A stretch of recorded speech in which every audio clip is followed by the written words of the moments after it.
fuel, give me fire, give me that which I desire. Fala galera, beleza? Aqui é o professor Lucas Chin mais uma vez. Vou passar aí para vocês hoje no canal Aprenda Aqui cálculo de massa molar, tá bom galera? Eu chamei aqui de revisão de cálculo de massa molar porque eu vou passar bem sucintamente pelo conceito, tá? Eu vou ensinar, né, como se faz realmente esses cálculos e qual que é a importância deles no cálculo por análise dimensional. Então vamos lá. O cálculo de massa molecular vai nos permitir fazer os fatores de equivalência, tá? Então é justamente esse cálculo que permite que a gente chegue aqui, ó, nos fatores de equivalência, que é o que a gente vai utilizar nos cálculos por análise dimensional, no cálculo estequiométrico por análise dimensional. Então, basicamente, não preciso fazer essa tabela toda vez que eu for fazer um cálculo de massa molar, tá? Mas essa tabela ela me ajuda a identificar, né, os entes aí que eu vou estar trabalhando para chegar na massa molar e posteriormente da massa molar eu chegar no fator de equivalência. Então vejam, primeiramente, o que é massa molar? A massa molar de uma substância é a soma das massas atômicas de cada elemento que compõem uma determinada substância. Essas massas atômicas, elas são dados disponíveis na tabela periódica, você não tem necessidade de ficar decorando.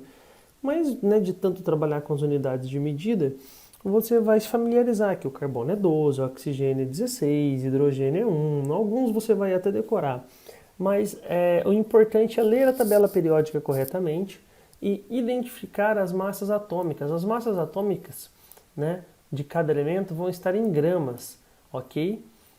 E aí, eu vou pegar uma substância, uma fórmula molecular de uma substância e vou calcular então o que? A sua massa molar, ou sua massa molecular, assim também chamada.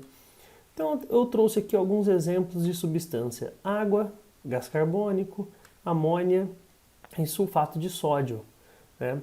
Então vamos começar pela água. O que eu começo fazendo?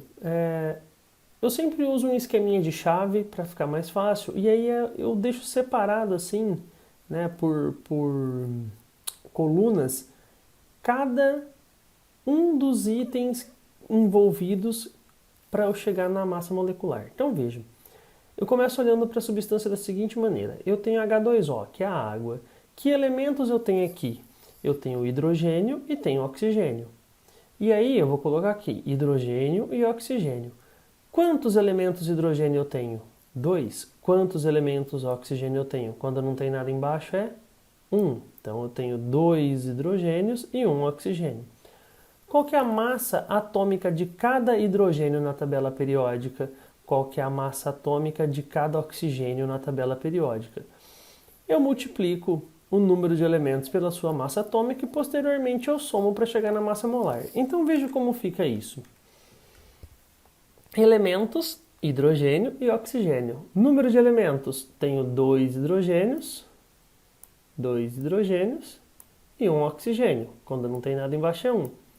Multiplico esses valores pela massa atômica disponível na tabela periódica. 1 grama para o hidrogênio e 16 para o oxigênio.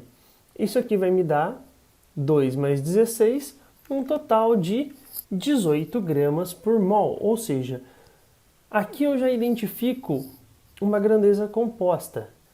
Aqui eu tenho uma unidade de medida composta, ou seja, cada 18 gramas de água equivalem a 1 mol. 1 mol de água tem 18 gramas. Então, eu vou fazer o mesmo para as outras substâncias aqui embaixo. Veja o CO2. Que elementos que eu tenho? C e O. Eu tenho apenas um C, quando não tem nada embaixo, né, é 1.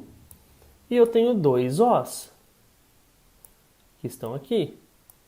Faço esses valores vezes as massas atômicas deles disponíveis na tabela periódica. 1 vezes 12, 12. 2 vezes 16, 32. Somo esses valores aqui, vou ter 44 gramas por mol. Vou fazer a mesma coisa para amônia. Quais os átomos de elementos químicos que eu tenho aqui? Nitrogênio e hidrogênio. Quantos de cada? 1 nitrogênio, lembra, quando não tem nada embaixo é 1, 3 hidrogênios. Aqui, massa atômica do nitrogênio na tabela periódica, 14. Do hidrogênio, 1. 14 mais 3, porque 3 vezes 1 é 3 e 1 vezes 14 é 14. Somo isso aqui, 14 mais 13, 17. 17 gramas por mol. Na2SO4. Elementos que eu tenho, Na que é o sódio, S que é o enxofre, O que é o oxigênio.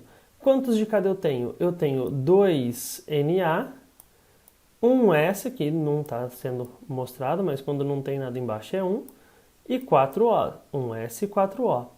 Massa atômica do sódio na tabela periódica é 23 vezes 2, 46. 1 vezes 32 do enxofre, 32 gramas. E 4 vezes 16, 64. Somo tudo isso aqui, vou ter uma massa molar de 142 gramas por mol, ok? Bom, e o que essas massas molares, né, me interessam mesmo no cálculo estequiométrico? Me interessam para fazer os fatores de equivalência, os fatores que vão me permitir fazer as conversões de grama para mol e de mol para grama, quando for necessário fazer isso no cálculo estequiométrico. Então vamos fazer os fatores de equivalência. Simplesmente eu coloco 18 gramas de água por 1 mol de água, é equivalente eu dizer que 1 mol de água está para 18 gramas de água. Simples assim, 18 gramas de água por 1 mol de água. 18 gramas de água por 1 mol de água. E o inverso dessa informação também é verdadeiro. Já expliquei por que no vídeo, né, de cálculo, né, por análise dimensional. 1 mol de água é equivalente a 18 gramas de água. Lembrando que isso não é uma divisão, é uma equivalência, tá? O mesmo eu vou fazer para as outras substâncias aqui. Olha lá, 44 gramas de CO2 tem 1 mol de CO2, 1 mol de CO2 tem 44 gramas. Aqui, para o NH3, para amônia, 17 gramas de amônia tem 1 mol de amônia. 1 mol de amônia tem 17 gramas de amônia. E o mesmo vale para o sulfato de sódio. 142 gramas desse sal tem 1 mol desse sal, 1 mol desse sal tem 142 gramas. Então, basicamente, é isso, tá? Que eu gostaria de lembrá-los, né? Por isso eu chamei essa aula de revisão. O ponto mais importante é isso aqui, é saber fazer esse cálculo para que você faça, né, de maneira correta o fator de equivalência, tá bom? Então, depois dessa aula nós já vamos direto então para cálculo estequiométrico por análise dimensional, né, utilizando essa metodologia do cálculo da massa molar, utilizando o fator de equivalência com base na massa molar, para que a gente faça transformações de grama para mol e de mol para grama. Isso vai ser muito importante quando a gente envolver reações de substâncias, beleza? Próximo vídeo. Tamo junto!